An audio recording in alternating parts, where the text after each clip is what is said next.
Aquí comienza Entendiendo los Tiempos. Con ustedes, su anfitrión, Eduardo Saladín. Hay alarma a nivel mundial por la epidemia del coronavirus que se descubrió en la ciudad de Wuhan, en China. A la fecha, en ese gigante asiático ha costado la vida a 1.874 personas y se han contagiado 73.435, según el último balance hecho público por la Comisión Nacional de Sanidad en China. ¿Es esto una amenaza mundial? ¿Cuáles serán sus consecuencias? Para tratar este tema tenemos con nosotros al pastor y doctor Miguel Núñez, quien es infectólogo y domina muy bien este tema. Miguel, bienvenido. Gracias, Eduardo. Un placer poder estar aquí otra vez y sobre todo ahora para hablar de esta epidemia que potencialmente podría llegar a nosotros en un futuro, pero que gracias a Dios no es el caso todavía. Miguel, damos gracias al Señor por ti, no solamente como un siervo fiel del Señor y un testimonio para todos nosotros de dedicación al servir al Señor, sino también por tu dedicación como médico para ayudar y orientar a otros también. Bueno, a Dios la gracia, porque de Él es que viene esa gracia para hacerlo. Yo sé que ese es el sentir también de Sugel y de Salvador. Estaba pensando Correcto. exactamente eso mismo, que nos unimos a ese comentario. Y también añado, porque a mis amigos tengo que decirles que los quiero, que damos gracias al Señor por los lazos de comunión, Amén. de afecto Amén, y de amén. amistad que tenemos en el Señor. Es un Gracias. privilegio trabajar junto contigo Bueno, igual para en la mí. expansión del reino. Igual para mí. Y que no Así son gracias. pocas las personas que nos hacen ese tipo de comentarios cuando nos ven de alguna manera trabajando juntos en algún contexto. No, y si algo se puede decir de Miguel, y se puede decir muchas cosas, es que Miguel es amigo de sus amigos. Así es. Aún cuando algunos de sus amigos le hacen cosas, como recientemente pasó conmigo. Contigo. Sí, pero imagínate eso. Pero eso es un chiste Después interno. hablamos, Miguel, para que eso nos es un chiste cuentes. interno entre Miguel y yo. Sí. Miguel, ¿qué es un virus? Explícanos eso. Bueno, un virus es un microorganismo extremadamente pequeño, acelular, ni siquiera tiene célula, de tan pequeño que es, y que está compuesto de una de dos cosas, o de ARN o de ADN. No hay ningún virus que tenga dos cadenas distintas y que tiene una cápsula proteica a su alrededor que protege el material genético. Los virus bien estudiados hay como 5.000 virus. Pero virus en existencia hay millones de virus distintos en todos los ecosistemas del planeta. Y es algo que se conoce desde 1898, la existencia de esos organismos versus la bacteria que ya habían sido reconocidas antes. Son organismos muy, muy pequeños que necesitan vivir dentro de células. O sea, un virus solo ahí se muere. Él necesita, para poder subsistir, estar dentro de una célula. Por eso es que en superficies, cuando se secan, la tendencia de la célula a morir por deshidratación y con ella se muere el virus. Por eso muchos virus, aunque tienen la habilidad de vivir por mucho tiempo en algunos casos, la mayoría en horas muchas veces ya están muriendo. Justamente porque tienen que estar dentro de una célula para su sobrevivencia. Miguel, antes de que se descubrieran esos virus en la antigüedad, morían millones y millones de personas. Sí, bueno, con virus y bacterias. La plaga bubónica mató literalmente una tercera parte de la población mundial, estimada en esa época en 75 millones de personas, y mató 25. De manera que en algún momento hubo un paro de esta extensión de la epidemia. Al final del camino la gente comienza a protegerse, comienza a aislarse, la transmisión comienza a disminuir. Hay un grupo que sobrevive, un grupo que monta inmunidad suficiente para sobrevivir, y esos que montan inmunidad sobreviven, y por tanto entonces ahora cuando son reinfectados, el virus o la bacteria no le hace absolutamente nada porque ya ellos montaron la defensa.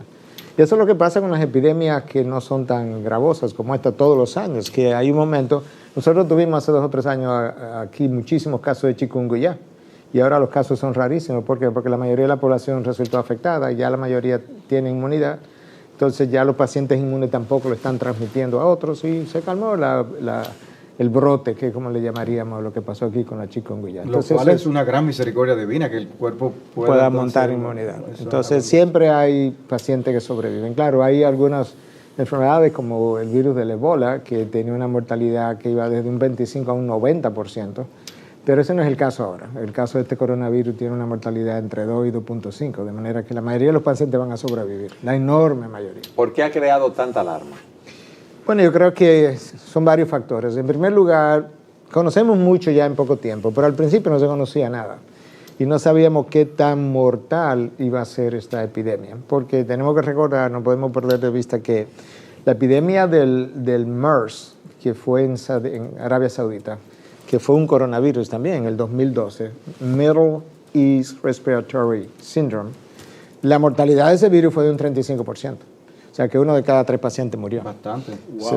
Gracias a Dios que el número de casos se limitó a 2.400 casos y murieron 800 personas, que proporcionalmente es muchísimo. Entonces no se sabía cuál iba a ser la mortalidad de este virus. Eso es una parte. Lo que este virus sí tiene la capacidad de hacer es que, con los números que tenemos, el 18% de los que se infectan van a caer en una categoría de casos severos, eso no quiere decir que van a morir, pero casos severos o críticos. Entonces van a terminar muchos hospitalizados y en cuidados intensivos, con un alto costo y también con cierta morbilidad. Ahora, de esos que entran a las clínicas en intensivo, casos severos, al final el número de pacientes que va a morir es entre un 2 y un 2.5%, de manera que el 98%, 97.5% de los pacientes están sobreviviendo. Y muchos pacientes que tienen síntomas gripales comunes y corrientes, y otros que no tienen ningún síntoma y están infectados y son portadores. Y eso es lo que está contribuyendo a que yo esparza esto, porque ahora mismo yo pudiera tenerlo, por así decirlo, no estar enfermo, quizá no me voy a enfermar gran cosa, pero sí lo pudiera estar pasando a ustedes que están aquí trabajando conmigo. Miguel, siempre cuando pasan cosas como estas surgen teorías conspirativas. ¿Este virus del coronavirus pudo haber sido manipulado por seres humanos, o sea, creado en laboratorio, o simplemente debemos entender que es parte de lo que sucede con los virus y cómo se propagan? Mira, tú y siempre, cómo mutan también. Claro, tú siempre puedes manipular las células y los virus, no necesariamente para hacer todo lo que tú quieras, pero siempre hay la posibilidad de manipulación. Pero los virus y la bacteria están en constante cambio y mutaciones. Por ejemplo, la vacuna de la influenza hay que cambiarla todos los años, porque todos los años muta el virus. Entonces, como que es más factible pensar que esto es parte del ciclo natural del virus, de los virus, que lo hacen continuamente, que elaborar una teoría conspirativa, que en último caso, China en este caso sería el más afectado, y lo fue de nuevo en el 2002, cuando tuvieron la epidemia del SARS. Entonces, la verdad que a nivel científico nadie está cuestionando ahora mismo que esto haya sido el resultado, porque tendría que ser una mutación como muy extraña, que los científicos digan, la verdad que esto no se esperaba, pero cuando tú tienes un virus, como el caso del virus del murciélago, que es prácticamente idéntico a este virus que está afectando al ser humano, y tiene un país donde se consume el murciélago, se come, hay sopa de murciélago, yo he visto los videos. En China. En China. Sí. Entonces no necesitamos una teoría conspirativa porque el virus existe ya en forma salvaje, wild virus, en los murciélagos. Entonces este es el virus del murciélago que pasó al ser humano en esencia y adquirió la capacidad de poder invadir las células humanas, porque no todos los virus tienen esa capacidad. Incluso el coronavirus, nosotros tenemos 69 especies de coronavirus, pero de esas solamente 5 o 6 tienen la habilidad de infectar al ser humano. Y las demás infectan a los animales, pero no nos hacen daño a nosotros. O sea que tanto el SARS, el MERS son coronavirus. Son coronavirus, definitivamente. Y no es que nosotros seamos ingenuos en que pensemos que el hombre no es capaz de hacerse daño, claro, y de crear cosas que provoquen resultados catastróficos, sí, en naciones y aún a nivel internacional. Pero lo que tú dices es no tenemos evidencia de que para uno ahora mismo tener esa visión. No, y sobre todo en este caso que el virus ya existía en la naturaleza, en los murciélagos. Exacto, entonces, más bien tenemos evidencia de lo contrario. De lo contrario, el virus existía y hay un ser humano en un país o más de uno que consume murciélago, entonces, y ahí donde aparece. Entonces como que es la vida natural de que eso iba a ocurrir en algún momento, probablemente. Esos médicos, hay 2 o 3 médicos que han estado expuestos tratando con pacientes que tienen el virus y han fallecido. ¿Eso ¿A qué se debe? ¿No tomaron las precauciones del lugar? ¿Hay algún tipo de medicación que debieron tomar o qué? Medicación no hay al presente, pero hay varios factores que afectan el por qué a ti un virus te da de manera ligera y a mí me da de manera que me mata quizás. Un factor es tu sistema inmunológico. Mi sistema inmunológico pudiera ser más débil que el tuyo y yo no reconocerlo. Otro factor importante que la gente no reconoce es lo que nosotros llamamos en medicina el inoculum, la cantidad de virus o bacterias que entra a mi cuerpo en un momento dado. Como ilustración, si yo tomo salmonela, que produce diarrea y fiebre y demás, yo puedo darle a un paciente que no esté tomando ningún inhibidor de la producción de ácido del estómago, porque ya eso lo afectaría. Paciente normal. Y yo le puedo dar hasta 100,000 salmonelas y él no va a hacer ninguna manifestación de la enfermedad. Si yo paso ese número, yo lo infecto y él comienza a hacer diarrea y fiebre y demás. O sea, su sistema inmunológico puede manejar hasta esa cantidad de bacterias. Entonces, si alguien me tose encima y me tose quizás en un periodo donde era altamente infeccioso, porque también tenemos periodos donde tú eres infeccioso, medianamente infeccioso o altamente infeccioso, versus alguien que tosió ahí donde está su gel a 5 o 6 pies de mí, puede ser que yo reciba algo de su virus, pero una cantidad que sea menor que mi sistema inmunológico lo puedo manejar. Pero también la capacidad del sistema inmunológico varía de persona a persona y por eso es que siempre la mayor cantidad de muertes ocurre en los niños más jóvenes y en los pacientes de más edad. En los más jóvenes porque el sistema inmunológico no ha madurado bien todavía, pacientes de meses, y en los más viejos porque el sistema inmunológico se ha ido debilitando. Entonces, toda la vida ahí donde están las concentraciones de la mayor cantidad de personas, en las edades extremas. ¿Cómo puede uno saber cómo está el sistema inmunológico de uno, que uno tiene, la persona? Hay pruebas básicas que tú pudieras hacer y que tú puedes hacer en laboratorios comerciales. Tú puedes medir las inmunoglobulinas, por ejemplo, tú puedes medir que es IgA, IgM, IgG, IgD, IgE, eso es fácil. Y eso debería ser una diferencia entonces, si en algún caso llegara aquí ese virus. Eso podría ser una diferencia. Lo único que los virus son manejados, esa inmunoglobulina que acabamos de mencionar, es lo que llamamos inmunidad humoral. Los virus son manejados por otra clase de inmunidad, que es la inmunidad celular. Y ya esa medición se puede hacer, pero en este país no se hace, es más compleja. Ya eso tiene que ver con los linfocitos T y el sistema que maneja el HIV y ese tipo de infecciones. Esa es la inmunidad celular, ya ese es mucho más difícil de medir. Yo puedo medir el sistema de complementos, C3, C4, el sistema de complementos tiene 14 componentes, pero si yo mido esos dos, ya me da una idea de qué pudiera estar pasando en el resto. Igual, el sistema de complementos, los otros elementos, C7, C8, aquí no se pueden medir. Entonces hay algunas cosas básicas que tú puedes hacer aquí, pero la mayoría necesitan laboratorios más especializados. Vamos a una pausa para seguir hablando del tema. Siga con nosotros en su programa Entendiendo los Tiempos.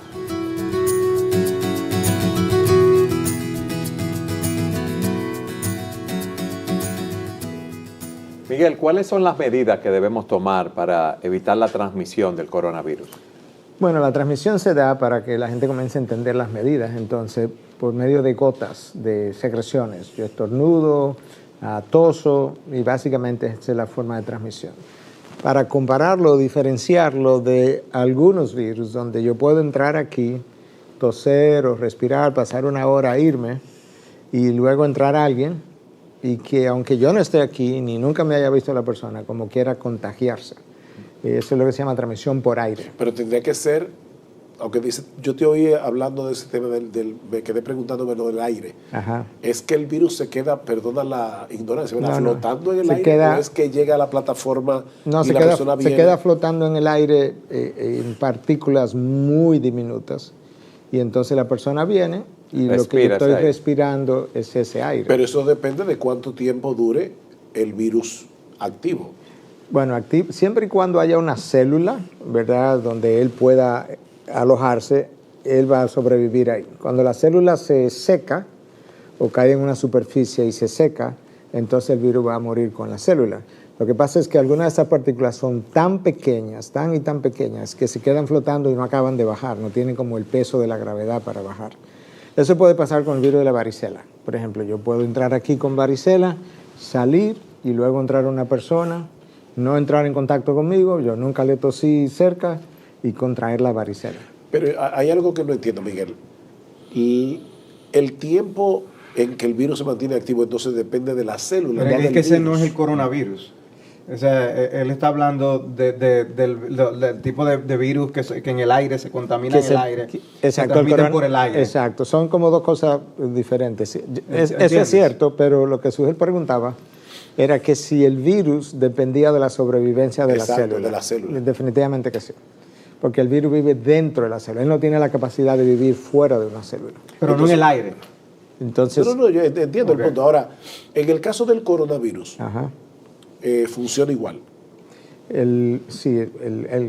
Tu pregunta, lo que el virus sobrevive entre las células, si la célula sobrevive, él puede sobrevivir ahí por horas y horas y horas. Pero no por días. Bueno, hay casos reportados de días, literalmente, pero son células especiales que han podido sobrevivir. Quizá hay humedad en el ambiente, porque las células requieren humedad. Pero si son ambientes secos, si tú haces esa prueba en el desierto, probablemente se va a morir en horas. Pero hay áreas, sabes, que hay ambientes que son muy húmedos. Entonces, si ahí esa célula pudiera sobrevivir más tiempo y por tanto el virus quedarse ahí y sobrevivir por días y hasta por semanas. Y China es un ambiente frío ahora en el invierno. Exacto. Mucha gente que nos ve son de América Latina. Y hemos oído que no se han reportado casos en América Latina. Y han habido latinoamericanos infectados, pero fuera de sus propios países. Se fueron en un crucero o lo que sea. Así es. ¿Qué tan probable es que ese virus llegue a nosotros? Dado que, no hay aeropuertos que vuelen a China directamente o que vayan a China, entonces tienen que pasar por varios países, que son como un colador. ¿Qué tan probable es que en América Latina, o vamos a poner la pregunta de otra forma, estamos hablando de una amenaza real, ¿qué tan real es esa amenaza para nosotros? Yo quisiera volver a traer un momento, porque el tema de la transmisión, creo que hay algo que para mí quedó inconcluso. Okay. El punto es, ¿cómo se transmite? O sea, ¿es el toque de qué? ¿Qué yo debo poner la mano? ¿Dónde está el riesgo? Okay. Y luego entonces caer a la pregunta que hace Sujel. Okay. O sea, ¿cómo yo me contagiaría? La transmisión es gotas de saliva o gotas de secreciones, al estornudar o al toser. Se considera un contacto cercano, por definición. El CDC, el Centro de Control de Enfermedades de Estados Unidos, ha hablado de 3 pies. Hay gente que ha hablado de 6 pies, pero en esencia o es 3 o es 6, un contacto cercano. De manera que la saliva o las gotas tienen que llegar a mí directamente. Eso es una forma. Segunda forma, yo contaminé esto porque tosí arriba de esto. Esta mesa. Y todavía eso estaba bien húmedo, vamos a decir. Yo vine, le puse la mano a la mesa y luego me llevé la mano a la nariz, a la boca, a los ojos, todo lo que es mucosa. Una puerta que Una puerta, exactamente. De hecho, las medidas de prevención son las mismas de la influenza y de toda gripe. Lavarse las manos. Mucho lavado de las manos. En nuestra oficina hemos instruido a las personas que si tú tienes gripe, como hoy, y tú tenemos devocional, hubo un par de gente que se quedaron en sus cubículos, o sea, no venga al devocional. Número 2, si tú tienes gripe, las puertas, los manubrios, si son de los que se alan, trata de alarlo con el codo hacia adentro. Si son de los que se empujan, trata de empujarlo con el codo. Trata de no poner la mano sobre el manubrio para que no deje virus ahí y otro venga después. ¿Es lavarse las manos con jabón normal? ¿O uno debería usar cierto tipo de jabón antibacterial? O algo bueno, en el día a día es el jabón normal, honestamente. Ahora, si tú estás en la clínica, en el hospital, se va a poner un jabón antiséptico porque no solamente tú estás tratando de prevenir eso, sino prevenir bacterias y demás. Y contagiar a otros, por amor, la regla de oro, ¿no? Por cuidar a otros también. Lo que el jabón hace, independientemente de que tenga propiedad bactericida o no, o viricida, cuando tú frotas las manos, es disminuir la cantidad de virus que está y de bacteria que está en tus manos. Y eso lo hace bastante bien, aún el jabón común y corriente. Entonces, por eso es que lavarse las manos es importante. Como pastor, el domingo, cuando yo termino de saludar a la gente, yo estoy muy consciente, y eso bajó significativamente el número de enfermedades respiratorias que yo adquirí años atrás. Yo estoy muy consciente de que no me puedo llevar la mano hacia arriba, sin ningún área, hasta que yo no vaya al baño y me lave la mano. Wow. Y eso bajó enormemente la cantidad de enfermedades. Por ejemplo, en el caso nuestro, nosotros nos paramos en la puerta después que terminamos de predicar para saludar a las personas. Sí. Deberíamos evitar esa práctica por ahora o deberíamos simplemente ir y lavarnos las manos, como tú Yo dices? creo que lavarte las manos y estar apercibido de que no te lleve las manos a ninguna mucosa, en ningún sitio antes de hacer eso. Y hoy en día eso es lo que yo hago. Y realmente te puedo decir que eso bajó dramáticamente el número de infecciones respiratorias. Ahora, tú sabes cómo es en nuestros países. Tú estás en la puerta después que predicas, despidiendo a las personas, vienen, te abrazan, te hablan de cerca y estás más expuesto. Sí, nosotros hemos instruido, y se me hace más fácil a mí como infectólogo, a la congregación, de que si tú tienes gripe, no vayas a saludar. O sea, no vayas a saludar con tu mano, porque vas a infectar a la otra persona. Y no es simplemente no vayas a saludar al pastor, no estés saludando entre los hermanos. Claro. Y yo creo que la gente poco a poco lo ha ido oyendo y lo ha ido aprendiendo y se ha ido manteniendo. Algunos han venido, no le doy la mano, pastor, porque tengo gripe. Ok, muy bien. Otros lo he oído con gripe, me van a dar la mano y yo trato de darle un abrazo, darle una palmada. Y a veces hasta se lo explico, porque yo creo que es parte de la educación, de simplemente educación médica, que nosotros no tenemos por qué tenerla si no somos médicos. Entonces, yo creo que eso es importante. Vamos a volver a la pregunta de Sujel. Sujel, ¿cuál fue Latinoamérica. tu pregunta? Sí. Latinoamérica. La amenaza para Latinoamérica. ¿Qué tan real es esta amenaza para nosotros en esta Mira, región? si hablamos de posibilidades matemáticas, nunca podemos decir que es cero. Claro. Pero las probabilidades son bajas, por lo que tú acabas de mencionar. O sea, nosotros no tenemos vuelos directos con China, va a pasar por algún otro aeropuerto. ¿Es posible? Sí, es posible, porque en algún momento alguien pudiera venir vía Estados Unidos o vía Europa y llegar hasta aquí. Probable, no tan probable, porque nosotros estamos hablando, por ejemplo, en China, 73,000 casos, y eso no suena astronómico, pero China tiene 1.2 billones de personas. O sea que todavía proporcionalmente la cantidad de personas infectadas conocidas, porque hay otros que están infectados y no lo conocemos, pero conocida es minúscula con relación a la población de China solamente. India tiene más de 1 billón de personas también, o sea que todavía la proporción son muy mínimas. Estados Unidos tenía 13 casos ayer, creo que al día de hoy tiene 15 casos diagnosticados, nadie ha muerto. Ellos tienen 325 millones de habitantes, o sea que todavía el número de casos es muy esporádico. Ahora, si no tomamos las medidas del lugar, sí, esto se puede volver una pandemia y el 40-70% de la población mundial pudiera terminar infectada, que es lo que se ha calculado. Pero yo creo que se están tomando medidas, de hecho, más agresivas que nunca, porque China, tomar una ciudad de 21 millones de habitantes como Shanghái y cerrarla y decirle aquí nadie puede entrar ni salir, y lo hicieron con 56 millones de habitantes en diferentes ciudades, o sea, no había entrada ni salida. Eso nunca se ha hecho. De hecho, en Occidente eso no va a pasar nunca probablemente, claro. Porque tú requieres un régimen dictatorial para hacer eso. ¿Pero ya ese periodo de alarma pasó? No, ellos siguen con ciudad. Beijing recientemente entró en la misma categoría, que no había entrado todavía. Ellos siguen con ese medio. Yo creo que en parte ellos lo están haciendo por dos razones. En el 2002-2003, cuando ellos tuvieron el SARS, que tuvo una mortalidad de un 10%. O sea, mucho más alta que el 2.5 de esta. 2.5, y quizás 2% la de esta. Yo hago los cálculos todos los días porque veo los números y ha sido tan bajita como 1.8 y tan alta como 2.5. O sea que realmente es bajita. El SARS fue un 10%, 9.5-10. Ellos fueron criticados porque no fueron lo suficientemente agresivos. Si eso fue verdad o no, yo no lo sé, honestamente, no conozco los detalles. Pero yo creo que quizás en parte hay una hiperreacción ahora por aquello que ocurrió. De hecho, hicieron un hospital no sé en cuántas semanas para tratar con estos 10 días, pacientes. Una cosa así decía. Sumamente rápido. Entonces, yo creo que esto se va a contener, yo creo que las medidas, o sea, ha habido suficiente alarma y educación como para que esto pueda bajar antes de que se convierta en una pandemia mundial. Y recordar a la gente que todavía, obviamente nadie quiere que le dé porque tiene un 2% de mortalidad, pero el 98% va a sobrevivir. Para comenzar, el 82%, que todavía es la enorme mayoría, sus casos ni siquiera van a ser hospitalizados, se van a quedar en su casa, tranquilo. De ese 18%, entonces hay un 15% que van a tener casos severos, pero ni siquiera críticos, y un 3% que van a ser casos críticos. O sea que todavía estamos hablando de que, aún si lo mira así seccionadamente el grupo, la gran mayoría de las personas van a tener casos que se van a quedar en su casa como una gripe. ¿Hay algún peligro en viajar o algún tipo de medidas que uno debe tomar si va a viajar? Sí, yo creo que viajar, yo acabo de regresar de Miami y no tomé ninguna precaución. Yo creo que viajar dentro de los países donde todavía nosotros no fue de China, fue de Miami. no tenemos un brote como el que China está teniendo. Yo no creo que haya la necesidad de volvernos locos, por así decirlo. Ahora, yo no le recomiendo a nadie. El otro día recibí un mensaje por WhatsApp que si era prudente ir al maratón de Tokio, en Japón. Y yo le dije, yo no le recomiendo a nadie que viaje al Oriente ahora mismo. Que de paso lo suspendieron. Estuve leyendo que lo suspendieron. Bueno, porque la primera medida fue que Japón le estaba pidiendo a todos los corredores de China que no vinieran. Y yo dije, pero que eso no es suficiente, porque eso es como un pedido. Sí. Entonces ahora me alegro que lo suspendieron, porque eso tenía toda la lógica del mundo. El uso de mascarillas.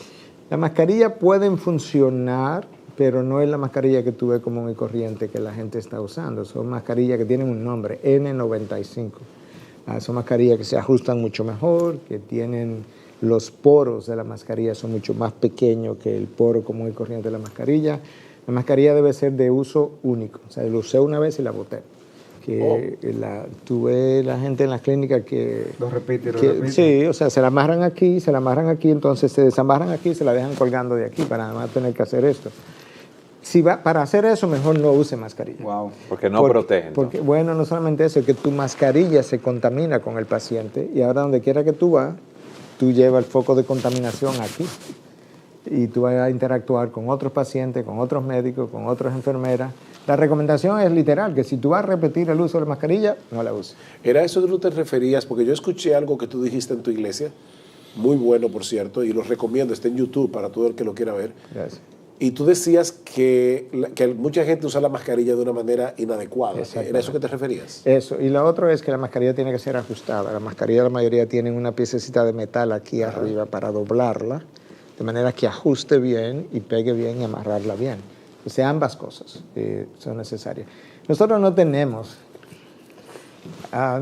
contados, literalmente, habitaciones adecuadas para el aislamiento de este tipo de infecciones. En los hospitales, tú dices. Y en las clínicas. Y en las clínicas. Porque eso requiere dos cosas. Número uno, una habitación de presión negativa. Eso implica que si tú te paras de aquel lado de la puerta y pones la mano por debajo de la puerta, no hay ningún aire saliendo, sino entrando.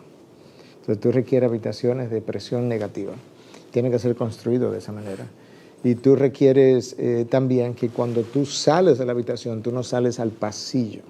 Tú sales a otra área, también cerrada, donde hay un lavamanos, donde hay receptáculos, donde te va a quitar la mascarilla, te va a quitar los guantes, te va a quitar la bata, todo lo va a dejar ahí, te va a lavar las manos y después tú sales al pasillo.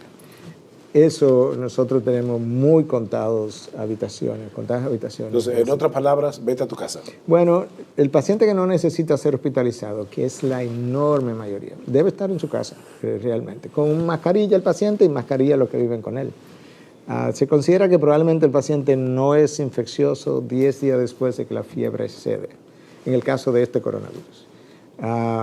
De manera que esa es la recomendación. Y la realidad es que es la recomendación para casi todas las enfermedades. Si tú no requieres estar en la clínica, vete a la casa, porque tú vas a exponer, por un lado, tú expones a pacientes, pero por otro lado, otros pacientes te exponen a ti cuando tú no requieres estar ahí. Entonces, lo mejor es estar en la casa si puedes estar. Ahora, porque tampoco tenemos tratamiento. El tratamiento es de apoyo. Tú necesitas oxígeno, te damos oxígeno. Te bajó la presión, te tratamos de subir la presión. Te hidratamos. Pero si yo no necesito nada de eso, que la enorme mayoría de los casos, entonces no hago nada en la clínica o en el hospital.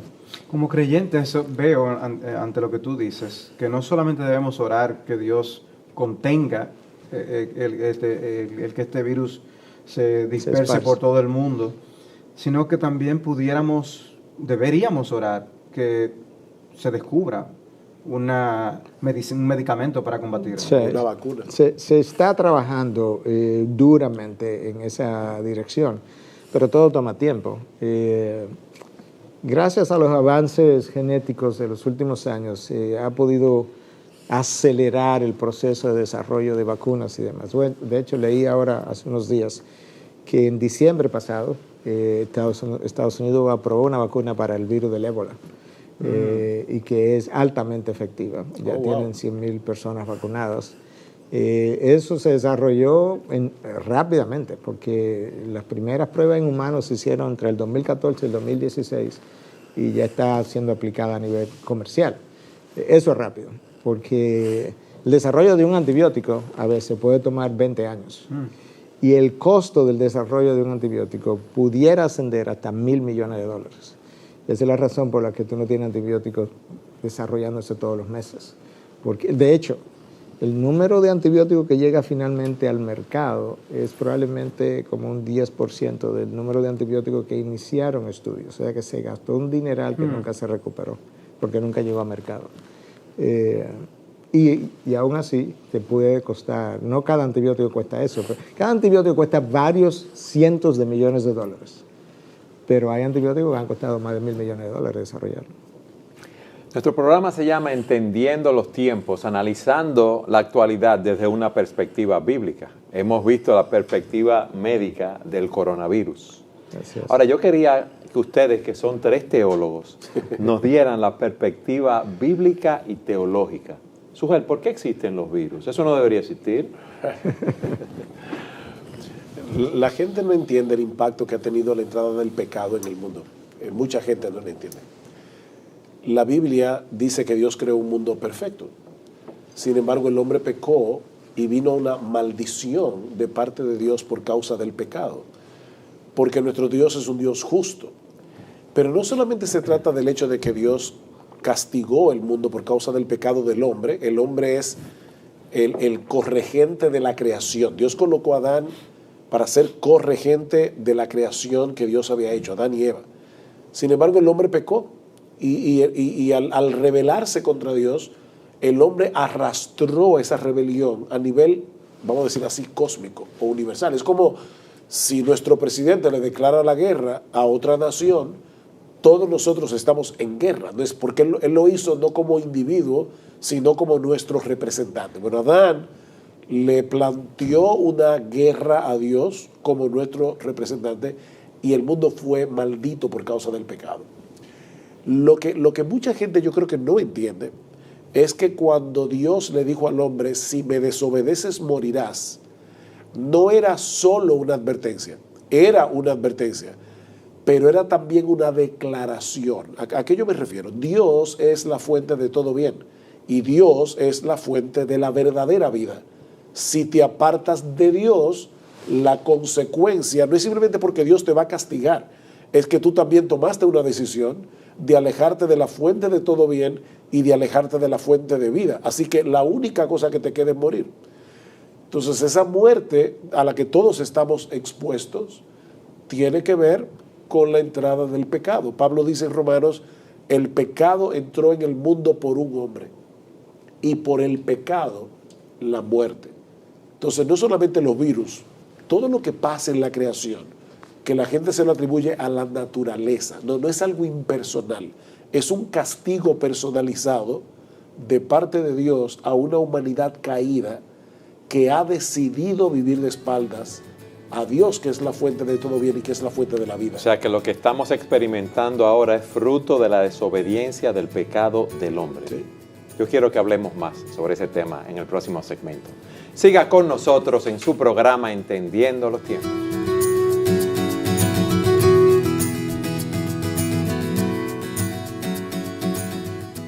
Sujel, tú decías en el segmento anterior que la enfermedad, la muerte, vino fruto del pecado del hombre. Entonces, cada vez que una persona se enferma, ¿es porque ha cometido un pecado entonces? No necesariamente. Y que esto es importante aclararlo. Nosotros tenemos en la Biblia varios casos de personas que se enfermaron por hacer el bien o simplemente porque vivimos en un mundo donde la enfermedad existe. Job, que por cierto lo estoy leyendo ahora mismo en mi devocional personal, Job enferma y de muy mala manera. Y los amigos le decían, algo malo hiciste tú para que te enfermaras. ¿Y qué dijo Job? Al principio, Jehová dio, Jehová quitó. Jehová da la salud y el Señor es su soberanía y te la puede quitar. Y no necesariamente como un castigo, simplemente porque eso pasa en el mundo en que vivimos. Tenemos el caso de Epafrodito en el Nuevo Testamento. Pablo dice, enfermó por causa de la obra de Dios. No fue por un pecado, fue por hacer el bien. Tenemos el caso que Miguel mencionaba fuera de cámara, el hombre que nació ciego, en Juan capítulo 9. Y los judíos, o los apóstoles en este caso, le dicen, ¿Y cuál pecó aquí para que éste naciera ciego? ¿Él o sus padres? Y dice el Señor, no, eso no vino por causa de un pecado. Eso vino para la gloria de Dios, porque Él iba a sanar a ese individuo. Ahora, es indudable que sí hay personas que enferman por causa del pecado. Lo que pasa es que nosotros no sabemos, no podemos determinar a ciencia cierta esto pasó por esta razón y tenemos que tener mucho cuidado. Pero hay conductas que de tú practicarlas, indudablemente tú estás atentando contra tu propio cuerpo. Una persona que sea alcohólica, una persona que use drogas, que una vida promiscua puede contagiarse con muchas enfermedades. Hay enfermedades de transmisión sexual. Entonces, sí es verdad que hay pecados que vienen por consecuencia del estilo de vida pecaminoso, enfermedades, perdón, que vienen como consecuencia del estilo de vida pecaminoso de ciertas personas. Pero cuidado, de verdad, y se lo digo a las personas que nos están mirando, yo creo que es cruel que una persona que ya está luchando con una enfermedad se le traiga un complejo de culpa encima del malestar que tiene por estar enfermo. Y luego decirle, y no te sanas, se le dicen a algunos creyentes incluso, no te sanas porque tú no tienes suficiente fe. Claro. Bueno, en 1 Corintios capítulo 11 habla de que algunos tomaron la cena del Señor indignamente y enfermaron. O sea que definitivamente, de alguna manera, Dios puede hacer eso, traer una enfermedad como causa del pecado. Pero esa es la minoría. La enorme mayoría de la gente que enferma por tener un cuerpo caído, que vive en un mundo caído, donde cosas caídas ocurren. Por tanto, todo está degenerando.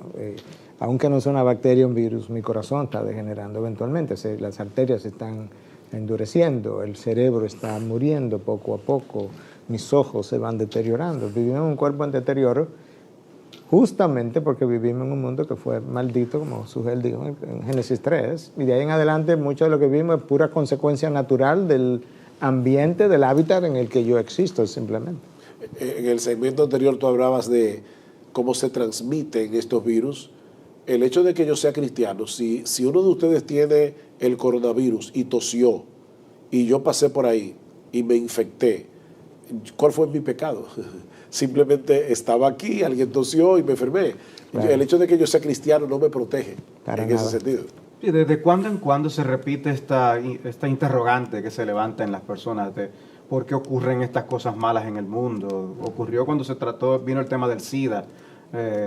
¿Por qué vino el SIDA? Ciertamente hay pecados que Dios castiga de actitudes con convicciones y prácticas que promueven promiscuidad, valga la redundancia, y que traen este tipo de consecuencias, pero no necesariamente todo el que quedó infectado lo era porque practicaba esos pecados.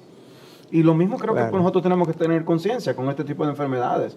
O sea, vamos nosotros ahora a estrujar en la cara de alguien que está contaminado de que algo malo hizo, que fue por causa de algún pecado. Antes bien, creo que deberíamos procurar hacer bien, el mayor bien que podamos. Y para mí fue de mucha alegría leer que grupos cristianos en Wuhan ahora mismo están predicando el Evangelio y las personas están abiertas a escuchar el Evangelio. Claro. O sea, Dios concede oportunidades. ¿Por qué?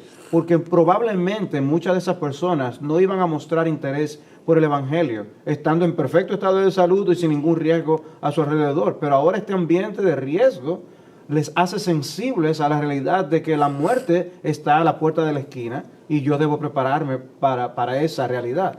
Nosotros estamos llamados a hacernos conscientes y hacer a los demás conscientes de la temporalidad de la vida y los riesgos que encontramos en esta vida, para poder prepararnos para la eternidad.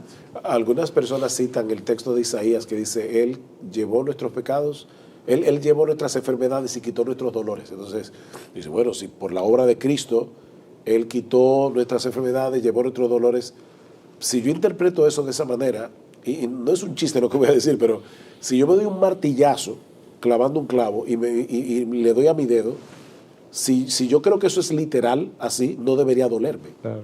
Pero te va a doler. Tú puedes ser cristiano, puedes ser pastor, puedes ser el hombre más santo del mundo y te va a doler. Si no pruebe eso en sus casas, como dicen exactamente. las advertencias. Ahora, Cristo con su muerte en la cruz trajo redención. Y en ese sentido, Él no solamente vino y sanó personas, y de hecho uno de los textos de los evangelios cita a Isaías en un contexto donde Cristo está llevando a cabo milagros de sanidad.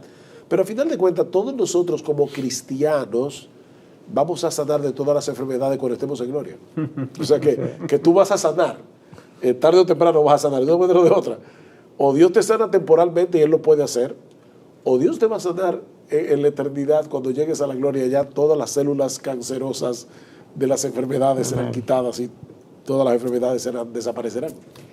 La pregunta que se deben estar haciendo muchos televidentes es, ok, quizás yo no sea de ese 2%, de ese 2.5% que afecte el coronavirus y nunca voy a morir del coronavirus, pero como tú dijiste, Miguel, estamos en un proceso de decadencia y tarde o temprano vamos a enfrentar la muerte por la misma decadencia física, por accidente, por la razón que sea.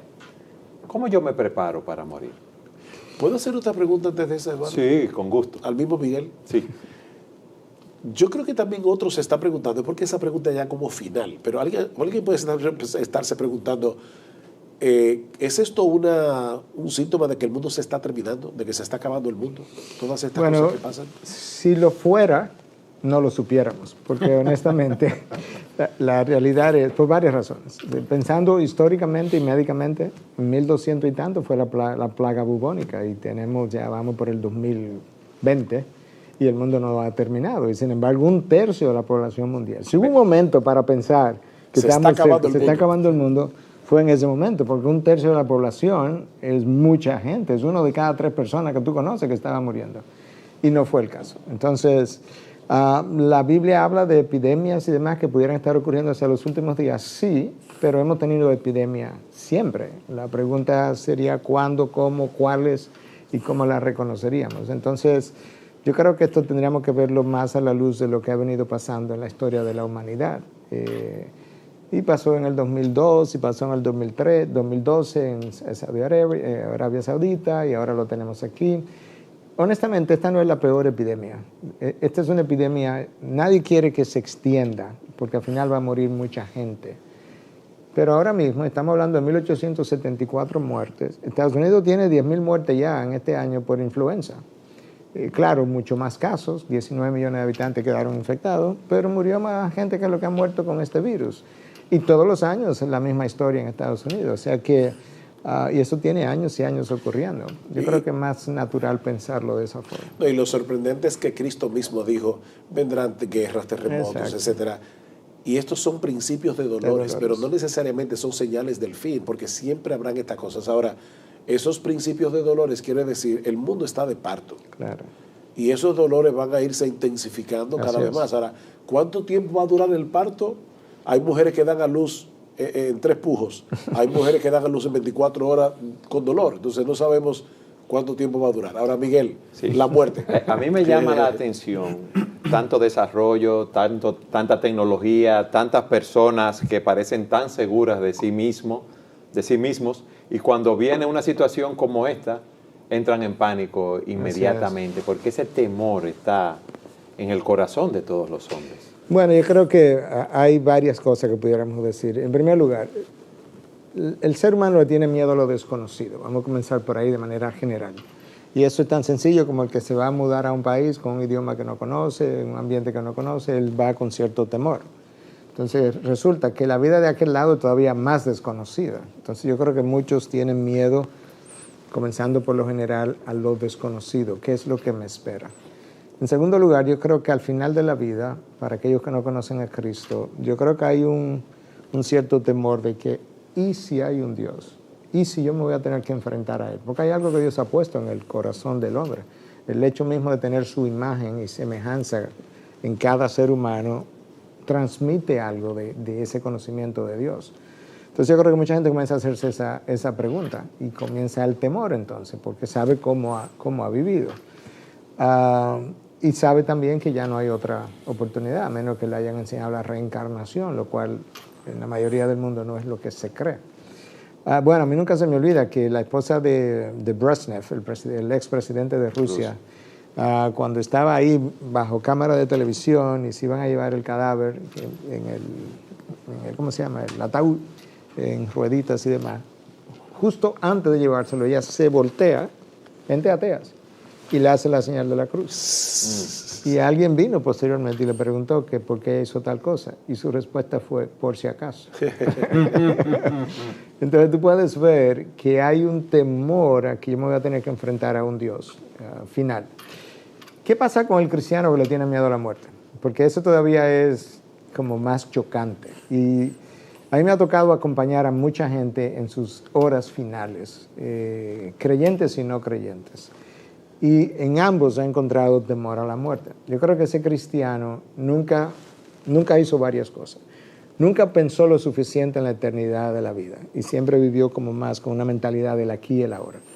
Entonces, él no tenía ninguna reflexión ni meditación acerca del mundo venidero y realmente nunca llegó a creer que el mundo venidero era tan bueno como realmente la palabra dice. Cosas que ojos humanos no han visto ni oídos han oído, son las cosas que Dios ha preparado.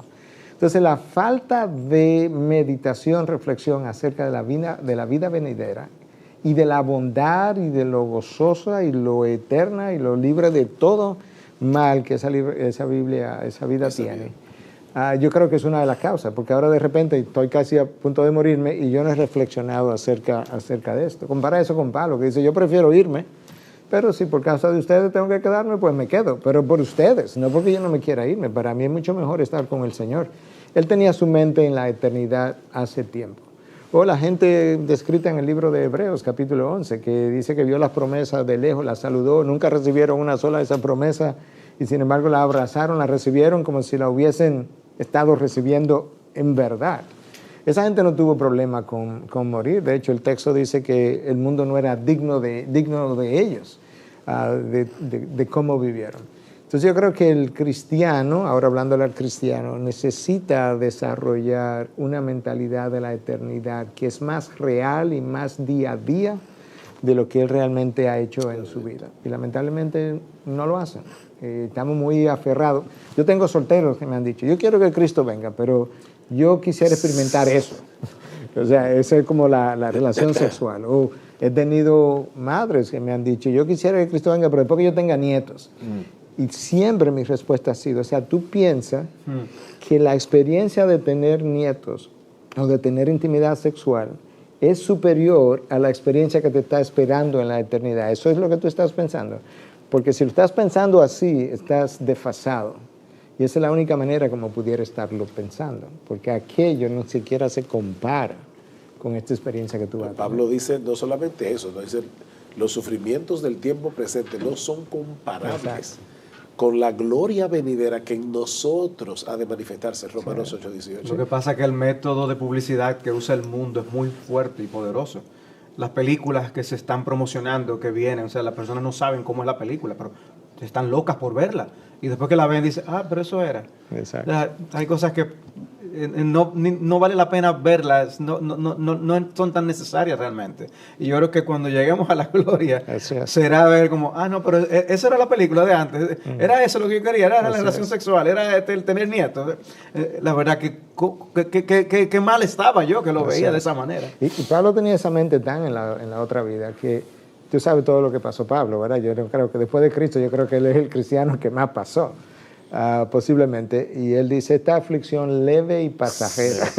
Y yo lo leo y digo, ¿en serio, Pablo? Naufragio, siendo golpeado, intento de asesinato. Múltiples veces, sí, perseguido, cárcel. Traicionado. Exacto. Yo siempre digo que si Pablo viviera hoy, en vez de llamar a ver cómo son los hoteles en una ciudad, llamaría cómo son las cárceles en la ciudad, porque eso es ahí es lo que yo voy a terminar. Y él le llama a eso una aflicción leve y pasajera. Él tenía una dimensión correcta de la eternidad, por eso es pasajera, y leve, porque la gloria que ha de venir es tan monumental que esto es realmente pecadero, esto es pequeña cosa. Un eterno peso.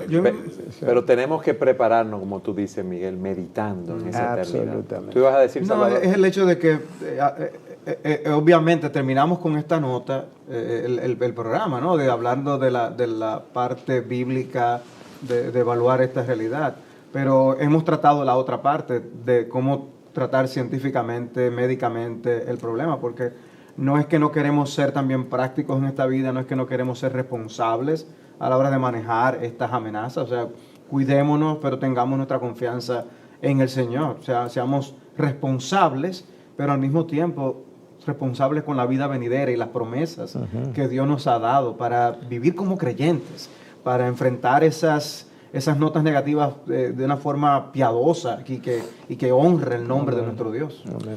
Alguien decía, ¿para qué voy a enamorarme de la vida si voy a estar casado con la muerte? Y esa es la realidad. Dice Pablo, el autor de la carta a los Hebreos, que no sabemos quién fue, pero él dice, está establecido para los hombres que mueran una sola vez. No hay reencarnación, como tú decías, que mueran una sola vez y después de esto el juicio. Está establecido. Nadie puede evadir eso. Decía una frase que leí hace un tiempo, decía, come adecuadamente, haz ejercicio y muérete a pesar de todo. Eso no lo vas a encontrar en un gimnasio, pero es la realidad. No quiere decir que no hagamos ejercicios, que no comamos adecuadamente para tener una mejor calidad de vida. Pero nadie va a bajar la tasa de mortalidad. Siempre será un 100%. Sugel, ¿qué consejo final tú le darías a aquellos que no conocen al Señor? Bueno, que entiendan que independientemente de que el coronavirus nunca llegue a tu región, tú te vas a morir de todos modos. Y la Biblia nos dice, prepárate para venir al encuentro con Dios. Prepárate. Y la única forma apropiada de prepararnos para ese momento es viniendo a Cristo en arrepentimiento y fe. La razón por la que muchas personas no vienen a Cristo es porque piensan que Cristo va a desgraciar su vida. O sea, voy a vivir una vida santa pero aburrida. No, Cristo vino a darnos vida y vida en abundancia. Y Él es la vida. No es simplemente que Él te transmita, así como el virus se transmite por contagio. No es que Cristo vino y contagia a la gente con vida eterna. Es que tenerlo a Él es tener la vida eterna. Yo soy el camino, yo soy la verdad, yo soy la vida. Nadie viene al Padre sino por mí. Entonces, ¿qué debe hacer el hombre? Independientemente de que te mueras por una enfermedad, por un accidente o simplemente porque llegaste a viejo y moriste, tu corazón dejó de latir, prepárate para venir al encuentro con tu Dios y la única forma es venir a Cristo en arrepentimiento y fe. Amén. Miguel, gracias por haber estado con nosotros. No, gracias a ustedes por la invitación. Creo que pudimos ofrecer cierta educación médica y reflexión teológica al mismo tiempo. Amén. Gracias a ustedes por haber estado con nosotros en su programa Entendiendo los Tiempos. Y ahora, 1000 citas edificantes, compiladas por Salvador Gómez Dixon.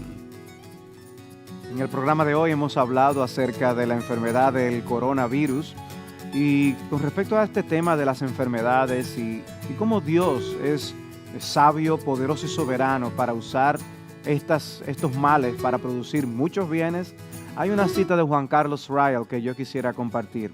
Esta dice, el hecho es que muchos de los santos escogidos de Dios son hoy lo que son porque Dios no los sanó.